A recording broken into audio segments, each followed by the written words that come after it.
உலகெங்கும் உள்ள ஆஸ்ட்ரோ பக்தி டாக் நேயர்கள் அனைவருக்கும் மோசஸின் அன்பான வணக்கங்கள். கார்த்திகை மாதம் பார்த்திங்கன்னா, கார்த்திகை பேருக்குள்ளேயே பார்த்திங்கன்னு வச்சுக்க, கார்த்திகை.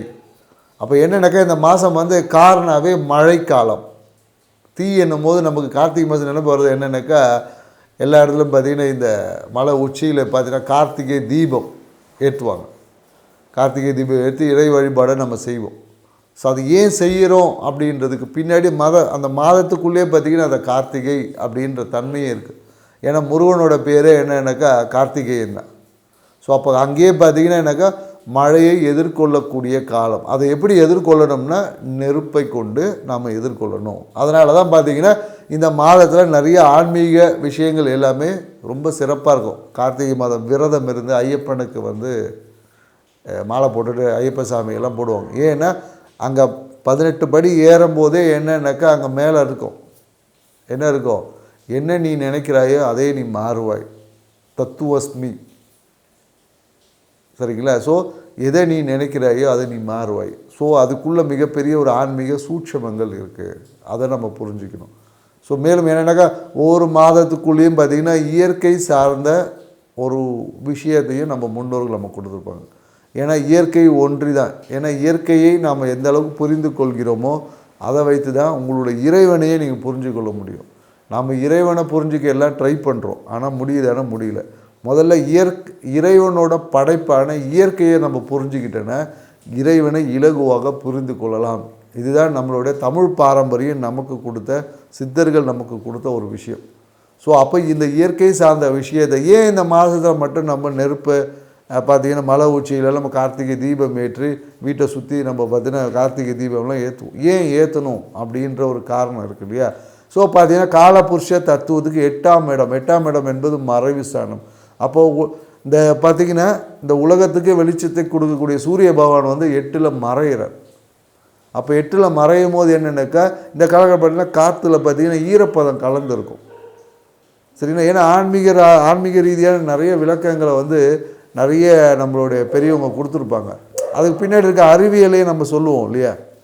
எனக்கு எல்லாரும் சொன்னதையே நம்ம சொல்லிகிட்டு இருக்கோம். நம்ம கொஞ்சம் வித்தியாசமாக சொல்லுவோம்னா, நம்ம பெரும்பாலும் அதுக்கு பின்னாடி இருக்க இயற்கை சார்ந்த அறிவியலையும் நம்ம சொல்கிறோம். இங்கே நம்ம ஆன்மீகத்தை இல்லைன்னு சொல்லவே இல்லை, புரியுதுங்களா? அதுக்கு பின்னாடி இருக்க இயற்கை சார்ந்த அறிவியலும் புரிஞ்சுக்கும் போது தான் நம்ம இந்த கார்த்திகை தீபத்தோட முக்கியத்துவத்தை நம்ம புரிஞ்சுக்கணும். ஸோ அதை தான் சொல்ல, இந்த காலகட்டத்தில் நாம் கொஞ்சம் நெருப்போட தன்மையை அதிகரிச்சுக்கணும். அதனால தான் ஐப்பசி மாதமே அது தொடங்கியிருப்போம், யம தீபம் ஏற்றிருப்போம். யம தீபம் ஏற்றும் போது யமன்னாவே இருட்டுன்னு அர்த்தம், பயம். ஸோ அப்போ அந்த இருட்டையும் பயத்தையும் நீக்கிறதுக்கு நமக்கு என்னென்ன வெளிச்சத்தை கொண்டு தான். நம்ம இருட்டை நீக்கிறதுன்னு என்ன இருக்கும், ஒரு இருட்டில் நம்ம பயணிக்கும் போது பயத்தோடு போகும். அதை கையில் ஒரு டார்ச் இருக்குது, விளக்கு இருக்கும் போது தைரியமாக பயணிப்போம். ஸோ அதுதான், அப்போ இருட்டை நீக்குவதற்கு நமக்கு வெளிச்சம், அந்த அக்னி நெருப்பு என்பது தேவை. அதனால தான் இந்த மாதம் நம்ம என்னென்னாக்கா, மலை உச்சியில் இருக்கக்கூடிய பெரும்பாலும் என்னென்னாக்கா, ஏன்னா இந்த காலகட்டத்தில் நம்மளுடைய மேருமலைன்னு சொல்லக்கூடிய நம்ம உச்சியிலையும் அக்னி வந்து சிறப்பாக இருக்கணும். ஸோ அதுக்காக தான் பார்த்திங்கன்னா ஐப்பசி மாதத்தில் அதுக்கான விஷயங்களை தொடங்கும். ஏன்னா ஒரு விஷயத்துக்கு முன்னோடி அதுக்கு அடுத்து முந்த மாதமே தொடங்கிடுவோம். அதனால தான் எண்ணெய் குளியல் செய்யும்போது சுடு தண்ணியில் கங்கா ஸ்தானம்லாம் செய்வோம். ஸோ அதெல்லாம் இப்போது நமக்கு பின்னாடி இருக்கக்கூடிய இயற்கை சார்ந்த ஒரு அறிவியல், இதையும் வளப்படுத்திக்கும் போது தான் நமக்கு நம்மளுடைய ஆன்மீகம் என்பது ஒரு முழுமையான ஆன்மீகம், அந்த முழுமையான ஆன்மீகமாக இருக்கும். ஸோ இந்த தகவலோட இந்த கார்த்திகை மாதம் எப்படிலாம் ஒவ்வொரு ராசிக்கு என்ன மாதிரியான பலன்களை கொடுக்க போகுதுன்றதை நம்ம ஒவ்வொரு ராசியை பார்க்கலாம். வாங்க வீடியோக்குள்ள போகலாம். துலா ராசி பார்த்தீங்கன்னு வச்சுங்களேன், காலபுருஷ தத்துவத்துக்கு 7வது ராசி. ஸோ 7வது ராசி எப்போதும் பார்த்திங்கன்னா துலா ராசிக்காரங்க எப்போதும் பார்த்திங்கன்னா மற்றவங்களை ஆய்வு செய்வதில், மற்றவங்களை எடை போடுவதில் ரொம்ப கை தேர்ந்தவங்க. மற்றவங்களுக்கு ஆலோசனை கொடுப்பதில் பார்த்திங்கன்னா இவங்கள மிஞ்சின ஆளே கிடையாது. ஆனால் இவங்களோட சுய முடிவுகள் எடுக்கும் போது பார்த்திங்கன்னா மிகுந்த தடுமாற்றம், மிகுந்த அழுத்தத்தில் போயிட்டு சிக்கிப்பாங்க. ஸோ இவங்க பார்த்திங்கன்னா இந்த அமைப்புள்ள இப்படி ஆற்றல் உள்ள துலா ராசிக்காரருக்கு இந்த கார்த்திகை மாதம் என்ன மாதிரியான நற்பலன்கள், ஏன்னா ராசி அதிபதியான சுக்கிர பகவான் பார்த்திங்கன்னா ராசியிலே இருக்கிறார். ஸோ அப்போ இந்த மாதம் பார்த்திங்கன்னா உங்களுக்கு ஒரு சிறப்பான மாதம்னு சொல்ல முடியும். எல்லா விஷயங்களும் உங்களுக்கு சக்ஸஸ், எடுத்த முயற்சிகள் அனைத்துமே பார்த்திங்கன்னா இந்த காலகட்டத்தில் வெற்றி அடையும்னா கண்டிப்பாக வெற்றி அடையும். ஸோ முயற்சிகள் அனைத்தும் வெற்றி அடையும். ஸோ மேலும் பார்த்திங்கன்னா இந்த காலகட்டத்தில் சூழ்நிலைகள் எல்லாமே ரொம்ப சப்போர்ட்டிவாக இருக்கும். ஏன்னா நீங்கள் எதிர்பார்த்த உதவிகள் உங்களுடைய நண்பர்கள் மூலியமாவோ இல்லை உங்கள் வாழ்க்கை துணை மூலியமோ அனைத்து விஷயங்களும் உங்களை தேடி வரும். ஏன்னா உங்களுக்காக இந்த காலகட்டத்தில் அவங்க எல்லாமே எல்லா உதவிகளையும் செய்வாங்க. அவங்களுடைய எண்ணங்கள் எல்லாமே உங்களுக்கான ஒரு சப்போர்ட்டிவாக இருக்கும். மேலும் என்னன்னாக்கா இந்த காலகட்டத்தில் பார்த்திங்கன்னா உங்கள் குடும்பத்துக்கும் உங்கள் வாழ்க்கை துணைக்கும் ஏதாவது ஒரு பிரச்சனைகள் வரலாம். ஸோ அதனால் குடும்பம் சார்ந்த விஷயத்தில் கொஞ்சம் பிரச்சனை வராமல் தவிர்த்து கொள்ளுங்க இந்த காலகட்டம். ஏன்னா இந்த காலம் என்னென்னாக்கா சூழ்நிலைகளாக மிகப்பெரிய வருமானங்கள் வரும் சூழ்நிலை. ஏன்னா இந்த காலகட்டம் பார்த்திங்கன்னா துலா ராசிக்காரர் உங்கள் வாழ்க்கை துணை மூலயமாக வருமானம் வரும். உங்கள் வருமானம் அவங்க பணம் உங்கள் கைக்கு வந்துடும். ஸோ மேலும் பார்த்திங்கன்னு வச்சுக்கங்களேன், இந்த காலகட்டம் எப்படின்னாக்கா எதிர்பார்த்த அந்த லாபம் மன மகிழ்ச்சி இதுக்கு எந்த விஷயத்துலையும் குறையே கிடையாது. ஏன்னா அவ்வளோ ஒரு லாபம் மன மகிழ்ச்சிக்கான ஒரு சூழல்கள் இந்த காலகட்டத்தில் உங்களுக்கு இருக்குமான நிறைய பேர் என்னென்னாக்கா இந்த காலத்தில் புதிய தொழில் தொடங்கக்கூடிய ஒரு வாய்ப்புகள் உருவாகும். மேலும் என்னென்னாக்கா தனம் பார்த்திங்கன்னா சூழ்நிலைகளால் தனம். ஏன்னா பேச்சில் நிறைய அவசரம் ஸ்பீடாக பேசுவாங்க. இந்த காலகட்டத்தில் எல்லாமே அவசரப்பட்டு பேசி சில பிரச்சனைகளும் உருவாதுக்கான பேசும்போது துளாராசிக்காரர் மிகுந்த பொறுமையாக பேச கற்றுக்கணும். ஏன்னா அதுவும் குறிப்பாக என்னக்கா துளாராசிகள் அரசியல் பேச்சு பேசும்போது ரொம்ப கவனமாக பேசணும். ஏன்னா அரசியல் பேச்சு பேசி இவங்களோட பேச்சில் கவனமாக பேசும்போது அந்த விஷயம் இவங்களுக்கு மிகப்பெரிய ஒரு வரவேற்பை கொடுக்கும். அவசரப்பட்டு பேசி தவறான விஷயம் பேசும்போது அதுவே இவங்களுக்கு நிறைய விமர்சனத்தை ஏற்படுத்தும். சரிங்களா? ஸோ அதுக்கு தான் நம்ம அவசரம் வேண்டாம் அப்படின்னு சொல்லுது. ஏன்னா துலா ராசிக்காரர்கள் அரசியல்வாதிகளாக இருந்தால் இந்த காலகட்டத்தில் உங்கள் பேச்சில் நிதானத்தோடு பேசுகிறீங்கன்னா அதில் ஒரு எக்ஸ்ட்ரா ஒரு வசீகரம் இருக்கும். அதனால் நீங்கள் எதிர்பார்த்த அந்த மக்கள் செல்வாக்கு இந்த காலகட்டத்தில் உங்களுக்கு பெருகும். சரிங்களா? ஸோ அதனால் மக்கள் செல்வாக்கு பெருகக்கூடிய வாய்ப்புகள் இந்த காலகட்டத்தில். அதே போல் எனக்கு தொழில் ரீதியான நிறைய தொழிலில் பார்த்திங்கன்னா வருமானம் இல்லாமல் தவிச்சவங்கள் எல்லாமே இந்த காலகட்டம் தொழில் மூதியாக நிறைய வருமானங்கள் கிடைக்கும். அதே போல் நிறைய பேர் இந்த காலகட்டத்தில் வீடு கட்டக்கூடிய இல்லை வீடு வாங்கக்கூடிய ஒரு சூழல் நிறைய பேர் புதிய வாகன சேர்க்கை வந்திருக்கும். புதிய வீடு கட்டுவதற்கான பிளானிங் பண்ணுவாங்க. ஸோ இந்த மாதிரி எல்லாமே பிளான். ஏன்னா வீடு கட்டக்கூடிய விஷயங்கள் ஒன்லி பிளான் மட்டும்தான் இந்த ஆனால் அடுத்த வருஷம் தான் வீடு கட்டுவதற்கான வாய்ப்பு அமோகமாக இருக்கும் அப்படின்னு சொல்ல முடியும். ஏன்னா இந்த காலகட்டத்தில் பிளான் பண்ணுவாங்க. அதில் ஏதாவது ஒரு சிறிய பொருளாதார தடைகள் போகும். ஸோ அடுத்த வருடம் வீடு கட்டுவதற்கான மிகப்பெரிய ஒரு சூப்பரான ஒரு வாய்ப்பு எல்லாமே துளாராசிக்காரர்களுக்கு இந்த காலகட்டத்தில் இருக்குதுன்னு சொல்லுவேன்.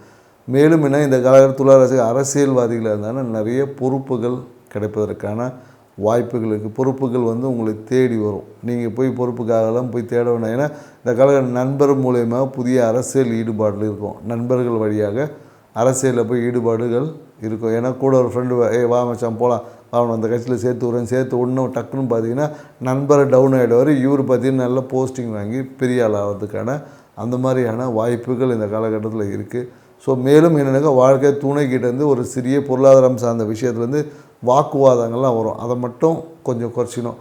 ஏன்னா துளாராசிகர் இந்த காலத்தில் வாக்குவாதத்தை தவிர்த்து கொள்ளணும். வாக்குவாதம் பண்ணும்போது அதுவே ஒரு சர்ச்சையாக போகிறதுக்கு வாய்ப்பு இருக்குது. ஸோ அதனால் வாக்குவாதத்தை தந்தைக்காக ஒரு மருத்துவ விரயங்கள் இருக்கும். தந்தையோட விஷயத்தில் ஒரு மருத்துவ விரயம் செய்வதற்கான வாய்ப்பு இருக்குது. நிறைய பேர் என்னென்னாக்கா இந்த காலகட்டத்தில் இஷ்ட தெய்வ வழிபாடு அந்த ஃபோட்டோ வந்துச்சுன்னா அது ஏதாவது உடையலாம், இல்லை அதை ஏதாவது கிழியறதுக்கான வாய்ப்பு. அதனால் என்னென்னாக்கா இந்த இறை தெய்வ வழிபாடுகளை சரியான ஃபோட்டோவை அப்படி உடைஞ்சாலும் மாற்றி வச்சுக்கலாம். அது ஒன்றும் தப்பு கிடையாது. ஸோ அதனால் அதை சீரமைத்து மாற்றிக்கொள்ளலாம். மேலும் என்னென்னாக்கா நிறைய பேர் இந்த கால இஷ்ட தெய்வ வழிபாடு சந்தேகித்து ஒரு பிளான்லாம் போட்டாங்கன்னு வச்சுக்க அதுக்கு ஏதாவது ஒரு தடை வந்துகிட்டே இருக்கும். அந்த தடையை தாண்டி நீங்கள் அந்த வழிபாடு செய்யும்போது அது மூலமாக உங்களோட தன வரவை பெருக்கி தரும். ஏன்னா தடையை தாண்டணுன்னு தாங்க வெற்றி என்பது சும்மா கிடையாது இல்லையா? எக்ஸாம் வச்சு பாஸ் ஆகும்போது தான் அதை நம்ம பாஸு ஃபெயிலுன்னு சொல்ல முடியும். சும்மா உட்காந்து நான் எக்ஸாம் எழுதிட்டு வந்தாலும் அதை நம்ம கன்சிடர். அதே போல் தான் எப்போன்னு ஒருவருக்கு தடை பிரச்சனைகள் இருக்கோ அந்த பிரச்சனையை அதை தாண்டும் போது அந்த பிரச்சனையை நீங்கள் கடந்து போகும்போது அந்த பிரச்சனையை சரி செய்யும் போது தான் உங்கள் வாழ்க்கையில் நீங்கள் அடுத்த ஒரு நிலையை அடையிறதுக்கான அது ஒரு எக்ஸாமாக நீங்கள் கன்சிடர் பண்ணணும். ஐயோ எனக்கு பிரச்சனை வந்துச்சு, நான் அது எனக்கு மட்டும் பிரச்சனை வருது நிறைய பேர் போடுவோம். ஏன்னா யாருக்கெல்லாம் பிரச்சனை வருதோ அவங்க எல்லாமே இந்த இயற்கை நீங்கள் வாழ்க்கையில் அடுத்த ஒரு நிலைக்கு பயணிக்கிறதுக்கான ஒரு வாய்ப்பை உருவாக்குது. ஏன்னா அந்த பிரச்சனையை நீங்கள் முதல்ல ஏற்றுக்கொள்ளணும். ஏற்றுக்கொண்டு அதை சரியாக புரிஞ்சு எப்படி சரி பண்ணணும்னு தெரிஞ்சால் போதும். அந்த விஷயத்தை நீங்கள் கையாளும் போது அதுதான் உங்கள் வாழ்க்கையில் நீங்கள் அடையக்கூடிய மிகப்பெரிய ஒரு வெற்றியாக இருக்கும். சரிங்களா? ஸோ அதனால் நம்ம பிரச்சனைக்காக நிறைய பேர் இன்றைக்கி கடவுள்கிட்ட போய் எனக்கு பிரச்சனையாக வரக்கூடாதுன்னு, ஏன்னா கடவுளுக்கே 1000 பிரச்சனை வந்திருக்குங்க. அவங்க எல்லாமே அந்த பிரச்சனையை ஜெயிச்சு வெற்றி கொண்டாங்கன்னு புராணங்கள் நம்ம படிக்கலையா? ஏன்னா மகாபாரத போர் ஆகட்டும், ராமாயணம் ஆகட்டும், எல்லாத்துலேயும் ஒரு போர் என்பது இருக்குது. அதை போர் எதை குறிக்கிறது என்ன? நீ எதையும் போராடி ஜெயிச்சு வரணும். சும்மாவே அந்த வடிவேல் காமெடியில் சொல்கிற மாதிரி போய் கடையில் போய் கப்பு வாங்கிட்டு வந்து நான் ஜெயிச்சிட்டேன்னு சொல்கிறதெல்லாம் நீங்கள் ஏற்றுக்க முடியாது. ஸோ அதனால் பிரச்சனைகளை எல்லாருக்கும் பிரச்சனை இருக்குது. அதை யார் ஜெயிக்கிறாங்களோ அவங்க தான் இன்றைக்கி சமுதாயத்தில் மிகப்பெரிய அந்தஸ்தில் இருக்காங்க, மிகப்பெரிய வெற்றியாளராக கட்சி. அதனால் எனக்கு துளாராசிக்காரர்களுக்கு எப்பொழுதும் இந்த ஒரு உணர்வை வளர்த்துக்கணும். பிரச்சனையை கண்டு ஓடாமல் பிரச்சனையை எதிர்த்து வெற்றி கொள்ளக்கூடிய ஆற்றலை நீங்கள் வளர்த்துக்கும் போது உங்களுடைய ஆளுமை இந்த காலகட்டத்தில் மிகப்பெரிய ஒரு விஷயமா இருக்கும். அதே போல் என்னென்னாக்கா இந்த காலகட்டத்தில் என்னென்னாக்கா குடும்ப உறுப்பினர், உங்கள் வாழ்க்கை துணை குடும்ப உறுப்பினர் உங்களை தேடி வரலாம். உங்களை தேடி வந்து ஏதாவது ஒரு பெண் வந்து உங்கள் வீட்டுக்கு வருவதற்கான வாய்ப்புகள் இருக்குது. உங்கள் மனைவி குடும்பத்திலேருந்து குடும்பம் ஏதாவது ஒரு அத்தை உறவு என்பது இந்த காலகட்டத்தில் உங்கள் வீட்டுக்கு வருவதற்கான ஒரு வாய்ப்பு இருக்குது. அதே போல் என்னென்னாக்கா மனைவியோட குடும்பம் இல்லை கணவனோட குடும்பம் சார்ந்த விஷயத்தில் ஒரு சிறிய சர்ச்சை ஏற்படும். குறிப்பாக அதுவும் ஒரு பெண்ணால் தான் வரும். அதனால் என்னென்னாக்கா இந்த காலகட்டத்தில் உங்கள் வாழ்க்கை துணை குடும்பம் சார்ந்த விஷயத்தை பற்றி நீங்கள் பேசாமல் இருக்கிறது நல்லது. ஏன்னா எந்த இடத்துலேருந்து பிரச்சனை வருமோ அதை நம்ம தவிர்த்து கொண்டோன்னா அதுவே மிகப்பெரிய ஒரு பரிகாரமாக நமக்கு இருக்கும். ஸோ மேலும் இந்த காலங்களில் பார்த்திங்கன்னா நிறைய பேருக்கு என்னென்னாக்கா இந்த சிறுநீரக தொற்று சார்ந்த விஷயம், உடம்பில் வந்து நீர்த்தன்மை குறைவதால் ஏற்படக்கூடிய ஒரு மன அழுத்தம் வரும். அதனால் என்னென்னாக்கா உடம்பில் இருக்கக்கூடிய அந்த ஹார்மோன்ஸ் பிரச்சனை, இந்த காலத்தில் ஒரு ஹார்மோன் இன்பேலன்சிங் வந்து துளாராசிக்காரர்களுக்கு ஏற்படும் வாய்ப்பு. அதனால் என்னென்னாக்கா சரியான உணவு பழக்கம், சரியான தூக்கம், ஸோ சரியான மருத்துவ சிகிச்சை செஞ்சுக்கோங்க. ஏன்னா இந்த காலகட்டத்தில் அந்த சிறுநீரக பாதையில் ஏதாவது ஒரு தொற்று வரும், இல்லை சிறுநீரக கல்லடைப்பு, அந்த மாதிரியான ஏதாவது ஒரு விஷயங்கள் வருவதற்கான சாத்தியக்கூறுகள் இருக்குது. ஸோ உடல்நிலையில் சிறிய கவனம் தேவை. பெண்களாக இருந்தாங்கன்னு வச்சுக்க, நிறைய பேர் இந்த கர்ப்பப்பை சார்ந்த விஷயத்தில் ஏதாவது ஒரு பிரச்சனைகள் வரலாம். அதே போல் துளாராசிக்காரர்கள் இந்த காலகட்டத்தில் குழந்தை பேருக்கான வாய்ப்பு எடுத்தவங்க எல்லாமே இந்த காலகட்டத்தில் மருத்துவத்தின் வகையாக குழந்தை பேர் என்பது கண்டிப்பாக இருக்கும். ஸோ நிறைய பேருக்கு இந்த காலகட்டத்தில் நார்மல் டெலிவரியே ஆவதற்கான வாய்ப்புகள் இருக்குது. ஸோ இந்த மாதம் உங்களை சிறப்பாக வச்சுக்கிற ஒரு மாதமாக இருந்தால் என்ன பண்ணலாம் பார்த்தீங்கன்னா, நீங்கள் உங்கள் வீட்டில் குறிப்பாக என்னென்னாக்கா இந்த காலகட்டத்தில் ஒரு துளாராசிக்காரங்க எப்பொழுதும் என்னென்னா இந்த பூஜை அறையில் வெள்ளி விளக்கை ஏற்றுவதை தவிர்த்துக்கணும். ஏன்னா வெள்ளி விளக்கை ஏற்றும் போது அது பெண்களுக்கு பார்த்திங்கன்னா கர்ப்பப்பை சார்ந்த பிரச்சனையை ஏற்படுத்துது. துளாராசிக்காரர்கள் பூஜை அறையில் வெள்ளி விளக்கை ஏற்றுவதை தவிர்த்து கொள்ளுங்கள். தவிர்த்திங்கனாவே உங்கள் வாழ்க்கை மிகப்பெரிய ஒரு உச்சத்தையும் உங்கள் கனவுகளை நிறைவேற்றக்கூடிய ஒரு வாழ்க்கையை அமையும். செஞ்சு பாருங்கள், வாழ்க்கை சிறப்பாக. நன்றி, வணக்கம். விருச்சிகராசி அன்பர்களை, இந்த கார்த்திகை மாதம் உங்களுக்கு என்ன மாதிரியான நற்பலன்களை கொடுக்கும், என்ன மாதிரியான அதிர்ஷ்டங்களை கொடுக்கும் போது நம்ம பார்க்கலாம். ஏன்னா விருச்சிக ராசிக்கு பார்த்திங்கன்னா ராசி அதிபதினு செவ்வாய் பகவான் பார்த்திங்கன்னா ராசியிலே இருக்கார். அப்போ என்னென்னாக்கா இந்த காலகட்டத்தில் ரொம்ப ஒரு தைரியம் மிக்க ஒரு விஷயம் இருக்கும். ஸோ எதிர்பார்த்த நிறைய பேர் என்னென்னாக்கா வேலைக்காக எதிர்பார்த்தவங்களுக்கு எல்லாமே வேலை வாய்ப்புகள் உங்கள் வீடு தேடி வரும். நீங்கள் இருக்கிற இடத்த வந்து தேடி உங்கள் வேலை வாய்ப்பு வந்து இந்த காலகட்டத்தில் வரக்கூடிய வாய்ப்புகள் அதிகமாக இருக்குது. ஸோ அதனால் வேலைக்காக தேடிய விருச்சிக ராசிக்காரர்கள் இந்த காலகட்டத்தில் வேலை வாய்ப்பு என்பது உறுதியாக கிடைக்கும். அதே போல் என்னென்னாக்கா இந்த காலம் எல்லாமே பார்த்திங்கன்னா ஒரே உற்சாகம், ஒரே சுறுசுறுப்பாக இருக்கும். ஏன்னா என்னென்னாக்கா எதை வந்தாலும் பார்த்துக்கலாம், அந்த ஒரு உத்வேகம் வந்து உங்கள்கிட்ட கொஞ்சம் இந்த காலகட்டத்தில் கொஞ்சம் அதிகமாக கிடைக்கும், அதிகமாக இருக்குன்னு சொல்ல முடியும். மேலும் என்னென்னாக்கா இந்த காலகட்டத்தில் என்னென்னா நீங்கள் செய்யக்கூடிய அனைத்து விஷயங்களும் உங்களுடைய இஷ்ட தெய்வ வழிபாட்டின் மூலயமாகவும் உங்களோட தந்தையை நீங்கள் பூஜிக்கிறது வழியாக இந்த காலகட்டத்தில் பார்த்தீங்கன்னா விருச்சிக ராசிக்காரர்களுக்கு ஒரு அமோகமான நற்பலனை கொடுக்க போக சொல்ல. ஏன்னா இதுக்கு முன்னாடி விருச்சிக ராசிக்காரர் எங்கேயோ பணம் கொடுத்து ஏமாந்தீங்கன்னா அந்த பணத்தை மீட்டெடுப்பதற்கான ஒரு காலகட்டம் இந்த காலகட்டத்தில் நீங்கள் போய் அந்த பணத்தை கேட்டிங்கன்னா அந்த பணத்தை திருப்பி வாங்குவதற்கான முயற்சி செஞ்சிங்கன்னா கண்டிப்பாக இந்த காலகட்டத்தில் அந்த முயற்சி என்பது கிடைக்கும். மேலும் என்னென்னாக்கா குழந்தை பேருக்காக முயற்சி எடுக்கக்கூடிய விருச்சிக ராசிக்காரர்கள் இந்த காலத்தில் குழந்தை பேர் என்பது கண்டிப்பாக கிடைக்கும். ஏன்னா இந்த காலத்தில் என்னென்னாக்கா உங்களுடைய இஷ்ட தெய்வத்தின் பரிபூர்ண அருள் உங்கள்கிட்ட இருக்கிறதுனால நீங்கள் எதை தொட்டாலும் வெற்றி தான், எதை பண்ணாலும் ஜெயிச்சிருவீங்க நீங்கள். ஸோ இந்த வெற்றியையும் இந்த மன மகிழ்ச்சியும் தற்காத்து கொள்வதுக்கு நீங்கள் சில விஷயங்களில் கொஞ்சம் கவனமாக இருக்கணும் அப்படின்ற.